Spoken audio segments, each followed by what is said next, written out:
Assalamualaikum warahmatullahi wabarakatuh. Pada video kali ini saya akan menginformasikan mengenai seleksi berkas atau seleksi administrasi P3K tahun 2021. Seleksi berkas ini sangat penting untuk diketahui karena merupakan tahap awal agar teman-teman bisa lolos untuk mengikuti tes seleksi ASN P3K.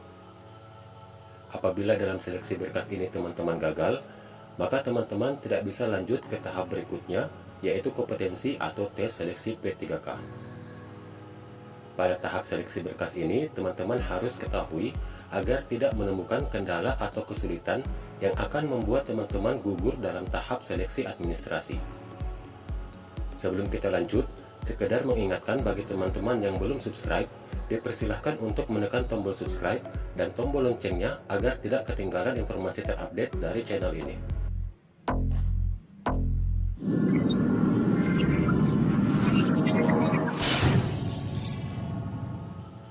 Ketentuan seleksi berkas P3K tahun 2021 yang harus kita pahami, yang pertama dokumen persyaratan pendaftaran akan dipersiapkan oleh Kemendikbud.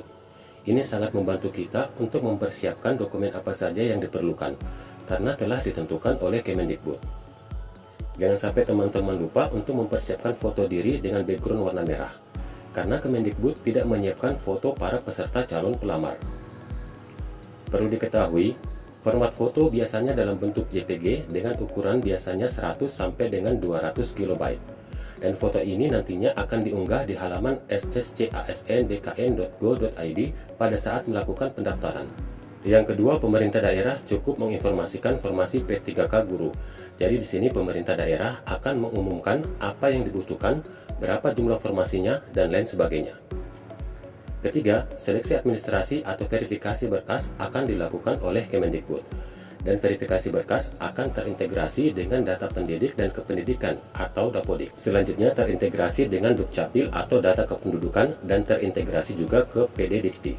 Jadi mulai dari sekarang silahkan cek data teman-teman apakah sudah sesuai antara data Dapodik dan data Dukcapil.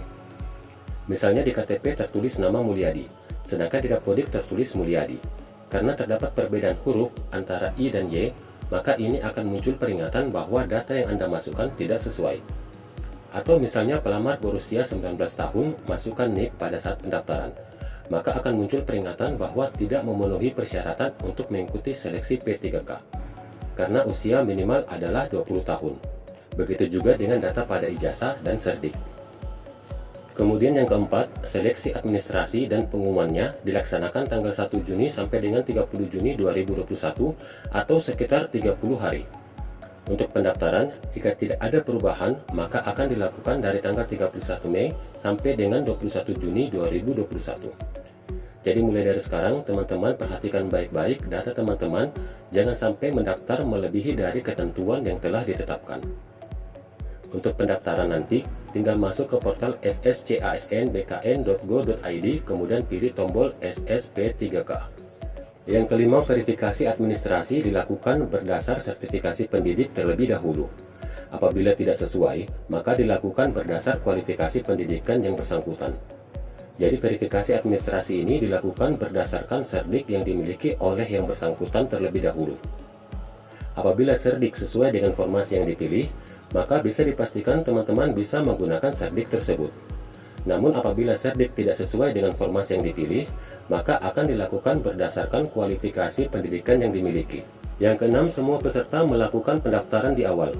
Walaupun jadwal ujiannya berbeda atau bertahap, pendaftaran tetap dilakukan di awal. Jadi yang bisa mendaftar adalah guru honorer K2, guru honorer negeri, guru honorer swasta yang masih aktif mengajar dan datanya terdaftar di Dapodik, serta lulusan PPG.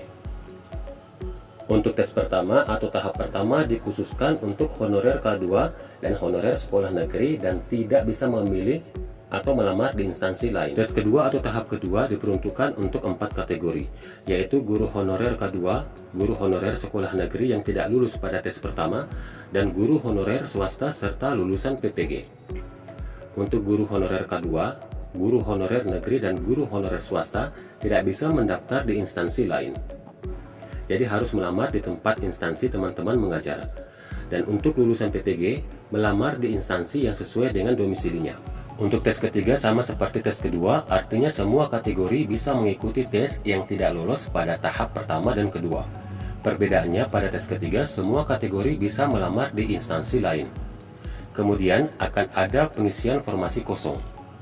Setelah mengikuti semua tes dan masih ada formasi kosong, maka akan dilakukan optimalisasi pengisian formasi kosong. Pengisian formasi kosong ini akan dilakukan berdasarkan ranking penilaian sekolah yang akan dilakukan oleh Kemendikbud.